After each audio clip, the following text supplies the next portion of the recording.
Charitamrita Madhya Leela, Chapter 6, Text 175. तत्त्वमसि जीव हेतु प्रादेशिक वाक्य प्रणव नामानि तारे कहे महावाक्य.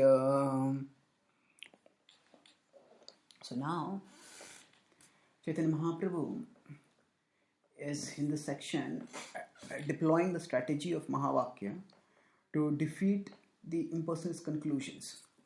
And there are some sentences, some short statements from the Upanishads which Shankaracharya has designated as Mahavakya. And one of the most common of those Mahavakyas which is used to equate the Atma with the Brahman is Tattvamasi. So Chaitanya Mahaprabhu now addresses that, and he says that Tattvamasi, yes, it is a statement given in scripture and it is important. Jiva hetu pradeshika vakya. Jiva hetu. So, Jiva hetu means it is meant to direct the living entity towards higher spiritual reality. But Pranavanamani Tarekahe Mahavakyam. So what is meant as a direction is made into a conclusion by the strategy of the impersonal interpretation that is done by Shankara. Now, let's try to understand what is happening here. Tattvamasi is a statement which at first glance seems to support the idea that that something is there. What is that? That we can say refers to the absolute truth. Brahman. Tvam, you are Atma. Tat Tvamasi. So such a statement can be said to mean that you are the supreme Atma. You the Atma are the supreme, the Brahman. And in this way, you are God. You are the absolute truth. So this is how this statement can be said to support impersonalism by the impersonalist interpretation. But Chaitanya Mahaprabhu is explaining that this statement is not a statement of identity but of quality. So that means this statement is meant to not directly state that we are in all respects one with Brahman, but that here Brahman, when we are talking about it, refers to the supreme absolute truth. It's not that we are in all respects one with Brahman, but that we are in quality one with Brahman. That means we are actually qualitatively the same as Brahman. So Tattvamasi, you are that. That means you are also of the same spiritual nature as that absolute truth. So don't identify with matter. Don't try to enjoy matter. Try to activate your spiritual understanding. And that is how you will move towards progress and liberation. And now to apply this, to be able to realize this, one's own spiritual nature, and to harmonize the supreme spiritual reality, the best way is to practice bhakti. So, that this is all taught in scripture ultimately, but Chaitanya Mahaprabhu is saying that what Shankara does is Tattvamasi, which is meant to indicate or direct the living entity towards an awareness of its spiritual nature, that Shankara has made into a Mahavakya, that the impersonal is made into a Mahavakya, and Om Namani, and they do not give the proper respect that is due for Om Namani. And in this way, what they offer is a misleading conclusion, and it is this misleading conclusion that actually is what Chaitanya Mahaprabhu is going to critique. So now Tattvamasi is a subject which the import of this verse has been a matter of intense discussion, debate and dialectics among the personalists and the impersonalists.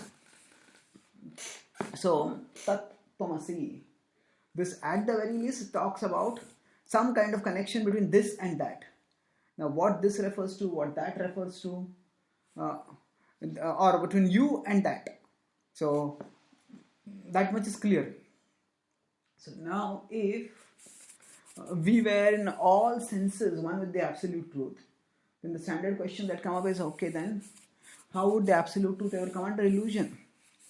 How could illusion become so influential as to cover the absolute truth? Or even if we say that even it's a part of the absolute truth, but the absolute truth is not supposed to have any parts at all.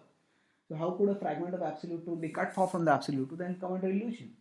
And more importantly, if you consider it from the context of other Mahavakyas like Sarvam Khalmamidam Brahma, then if everything is Brahma, then where did illusion at all come from?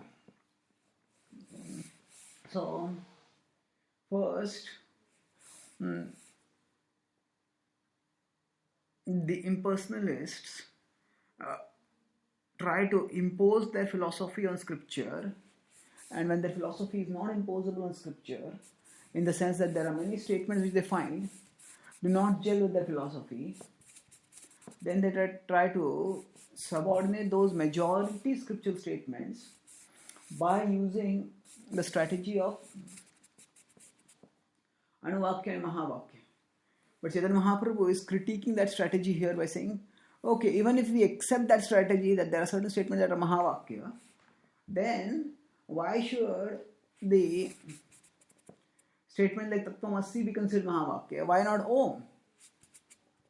This is like taking the wind out of the sails of the opponent, because the impersonalists do respect Om. Om is central chanting of all the Vedic mantras, and Om is also a constant mantra used for meditation, frequent mantra used for meditation by the impersonalists too. So, no. So Chaitanya Mahaprabhu, by proposing Om as the Mahavakya, has taken the steam out of the sails of the impersonalists. And he's, as we'll see, he will continue by stating that actually the point of our discussion here is that the impersonalist interpretation, although we can give some straight arguments and point out how impersonalism is wrong, but Chaitanya Mahaprabhu is going deeper and not just pointing based on logic how impersonalism is inadequate as an explanation for reality, but he's going deeper and stating how it does not reflect the teaching of scripture also properly. That means the impersonalism can be logically problematized and it can be scripturally problematized. And in the context of the discussion with Sarvam Bhattacharya and Chaitanya Mahaprabhu, which was a discussion about the true import of Vedanta Sutra, or as the CC calls it, Vyasa Sutra. So in that context, Chaitanya Mahaprabhu focuses on scripture and then brings out logical points or logical inconsistencies or scriptural inconsistencies between the conclusion of the impersonalists and the statements of scripture.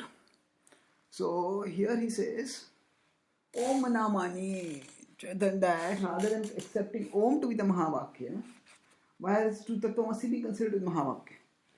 Now Tattvamasi is explained, you rather than saying you are that as a statement of absolute identity, the Vaishnavas explain that you are that refers to a statement of quality of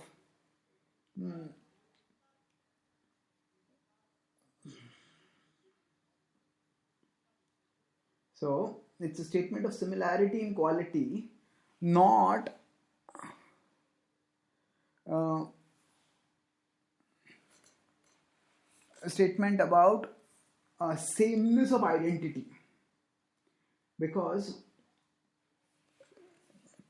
there are many other scriptural statements which talk about how our identity is also eternal, as in the Bhagavad Gita itself. Krishna says, Mamai Mamsho Jiva Loke Jiva Bhuta Sanatanaha. That the living are my parts and they are my parts eternally. And further, Natvevaham Jati Nasam Natvam Neme Janadipana Chaivana Bhavishyama Sarve Vayam Atah Param. So in 2.12, Krishna states that all these kings, I, you, and all these kings, Arjuna, we are all existing eternally. We existed in the past, we exist now, and we will exist in the future. So Krishna is talking about not just existence in future, but about personal existence in future. Because I, you, and the kings he's saying, they're all referring to distinct persons, and all of them are going to continue to exist. So the point is that Tattvamasi, if it is taken as a statement of absolute identity between the Atma and Brahman, then the many statements about the eternality of Atma as a distinct person, they get falsified, and scripture gives us truth. And when same scripture seems to be teaching something contradictory to our conception of the truth, it is our conception of truth that needs to be revised, not that scripture needs to be changed.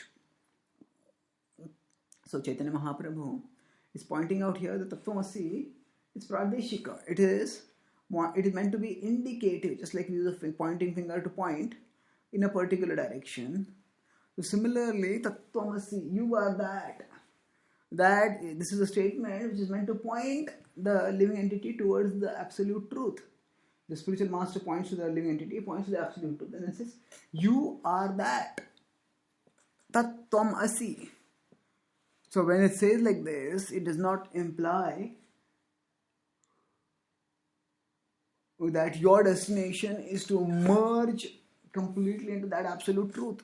That is a subsequent interpretation of the impersonalists. All that Tattvamasi states is that there is a relationship between you and that absolute truth, and you should learn to identify with that absolute truth. And now we identify with Krishna not by aiming to become Krishna, but by aiming to become Krishnas. Like when two lovers are intensely in love, they may say we two are one. So when they say we two are one, that oneness is in emotion, it is not in existence. There is such a sweet attunement in their desires and mutual understanding of each other that the two lovers may act as one unit. But that does not mean that they merge into one person. They are two persons who are harmonized and united and even synergized by love. So similarly, the Tattvamasi does not necessarily have to have import of identity in identity. That means, or of identical identity, because there are other statements which clearly talk about the diversity in the identity. So to reconcile them, Tattvamasi has to be seen in the light of other statements. And Chaitanya Mahaprabhu says that this is pradeshik. It is meant to indicate the absolute truth towards the Atma, towards the spiritual reality, towards the absolute truth. And Om, on the other hand, is the statement which gives the true import of what the conclusion of scripture is, and it is that which we should try to understand. We'll continue this discussion in our next class. Thank you.